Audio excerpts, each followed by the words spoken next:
Hey, it's me, MLB. Here is BNHA Second Generation, Chapter 17, and this one is titled Motive. Did you say it loud enough for it to be heard on the audio of the surveillance footage? Jinsei asked expectantly. The staff member shook his head sadly. No, unfortunately it didn't pick it up. Anyone could just say no, stop it, I don't want to do this, while taking something. Doesn't prove his innocence. Condor stated to Jinsei with his arms crossed. Please. You have to believe me. I didn't do it. I love where I work and I'm proud of my job. The last thing I'd ever want to do is jeopardize that, the guy cried. Please, please help me. I need this job. I need a job. My baby sister. His eyes welled with tears and he choked up. Just the look on his face was enough to make Jinsei soft with sympathy, and she looked up at Condor with pleading eyes. Okay, let me review the footage again, Condor said with resignation. Jinsei, you stay here. I'll be back. Me? She gasped. Okay. She looked nervously at the staff member and fidgeted with her fingers. Condor pushed off from the wall and strolled to the door. We're back soon, he said as he headed out. The door clicked closed softly and the guy immediately called Jinsei's attention. Hey, listen, he said softly with concerned eyes. You believe me, right? Jinsei nodded. Yeah, I do. Please put in a good word for me with Hero Condor. I'm telling you the truth when I said I didn't want to do it.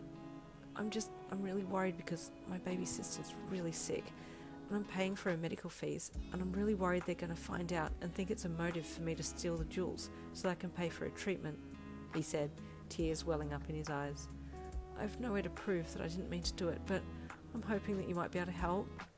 Jinsei's heart sank, a small seed of doubt springing to her mind. What if he is lying? What if he did do it and this is his motive? Would that be considered a compassionate motive, like what we learned in class? And would his sentence be lessened because of it? The worker could see the hesitation on Jinsei's face once he had revealed this information, and he grew more worried. Please, please, please believe me, he begged. I don't know what else that I can do. I'll do anything for help. Okay, Jinsei said calmly. Don't worry.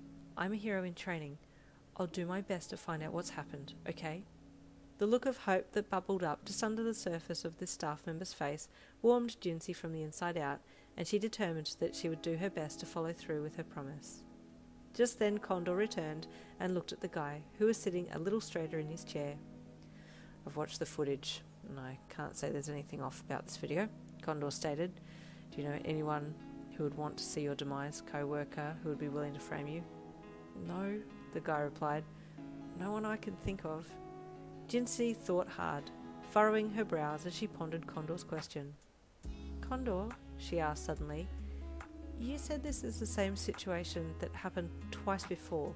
At the other theft, the staff members involved. Did they have a motive? Condor looked at Jinsei, surprised by her question. Yes, actually, both did have motives. Can I talk to you in private for a second? Jinsei asked quickly, glancing at the staff member in the room.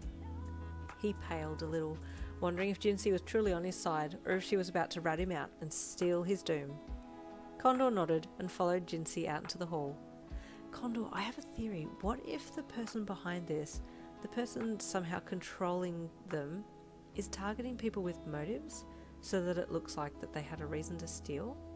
Condor blinked at Jinsei, utterly speechless. Why didn't I think of that? He thought, looking down at the smart girl before him. Does this staff member have a motive? He asked.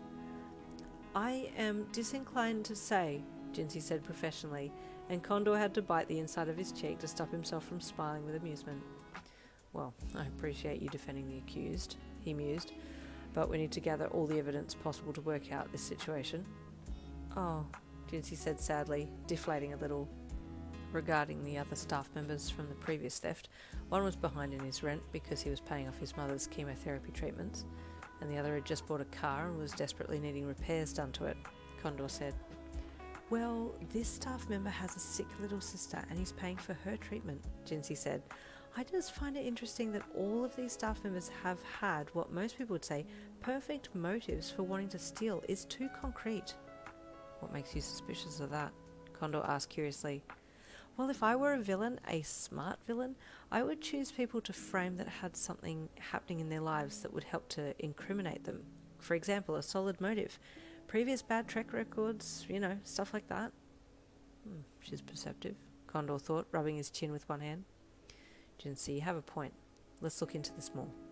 Really? She gasped with excitement. You'll look into it and see if there's someone else behind it? Yes, of course. Do you believe he's innocent? Yes, I do.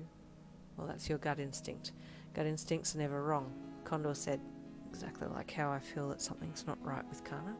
The winged hero's mind wandered to worrying about his friend for a moment, then snapped back to the present. You go back to the other three in the viewing room. I have a talk to the staff member, he said, turning and heading back to the interview room. Jinsei nodded and went back to where the superintendent, Soshi and Chi were all standing, beaming as she stepped through the door. That was really good how you got his motive, Chi said with a sneer as Jinsei walked over to him. Now we have a solid reason for him doing it. Can lock him away. I believe he's innocent, Soshi said to Jinsei. If he were guilty, he wouldn't have wanted to admit to you about his baby sister being sick. I agree, Jinsei said with a smile at Soshi. No guilty person would just admit a motive like that. Chi scowled. Just can't seem to win Jinsei over with anything. But I'll be the hero in this. I'll show her how awesome I am. Then she'll fall for me. Our dear possessive Chi. Stay tuned for the next chapter, chapter 18, coming tomorrow.